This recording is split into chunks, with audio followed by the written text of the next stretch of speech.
On Friday night inside the Timmons Arena in Greenville, South Carolina, the Furman men's basketball team defeated the College of Charleston Cougars 91-88 in overtime. And welcome inside the Timmons Arena, everyone. Brock Bowling, Richmond Weaver with you. And Richmond, after this game was over, we signed off. You and I both looked at each other and just said, wow. I mean, what a game. What an ending at the end of regulation. Just a great game. This is one of those games that Bob Ritchie and all of the Furman Paladin fans are going to be talking about for a while, because it looked like this game was going to be out of reach, that they couldn't get over the hump. We talked about that, but lo and behold, they were able to make some key plays down the stretch. And obviously, when you have some players like Jalen Slauson and Mike Bothwell, you're in a good position that you might have an opportunity to win. Let's recap some of the highlights in this game. And Furman got out to a fast start, 14-7, made some shots. And then College of Charleston got red hot from the field and from three. They definitely did. And I'm telling you, when you have a player like Rain Smith from College of Charleston, he can lift and shoot so quickly. It's amazing how quick his release is. But obviously, Alex Hunter for Furman on the other side is another versatile three-point shooter as well. But John Meeks for College of Charleston was also the guy that really got College of Charleston started off really fast and allowed them to get to that big lead early in this game.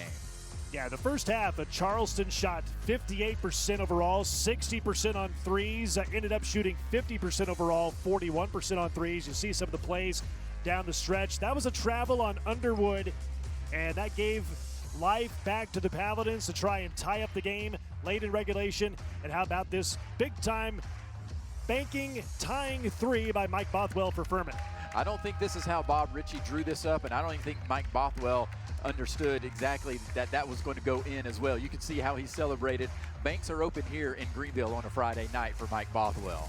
Bothwell, that was his only basket from the field in the second half. The bank shot three to tie the game late in regulation. And how awesome was Jalen Slauson tonight, a career-high 33 points and 13 boards. This was an opportunity for Slauson to showcase just his talent, skills, and I'm telling you, this is a guy that at the end of the game, it was all about get him the ball, let him do what he needs to do, and just keep feeding him all game long.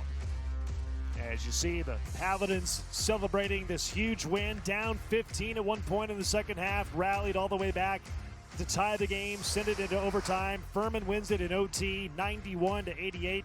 As we take a look at the game summary, Furman outscoring College of Charleston by 3 in that extra stanza. Rain Smith, he was raining threes all night, 6 for 9 from 3, 24 points, a new career high. New career high for Jalen Slauson, 33 points, 13 boards, and of course Mike Bothwell, the hero at the end of regulation, banking in a 3 to tie the game to send it into overtime. Your final thoughts on this one? Well, for Furman, it was key in there in the overtime. They only attempted 3 field goals, but made all 3 of them, but they were 7 of 10 from the free throw line as well, and that was the key for Furman to be able to stay in this game. They got to the foul line a lot, and that's what allowed the opportunity for Slauson to continue his stellar play, and obviously what they were able to do in overtime from the free throw line. With the win, Furman goes to 6-2 on the year. Charleston drops to 5-3.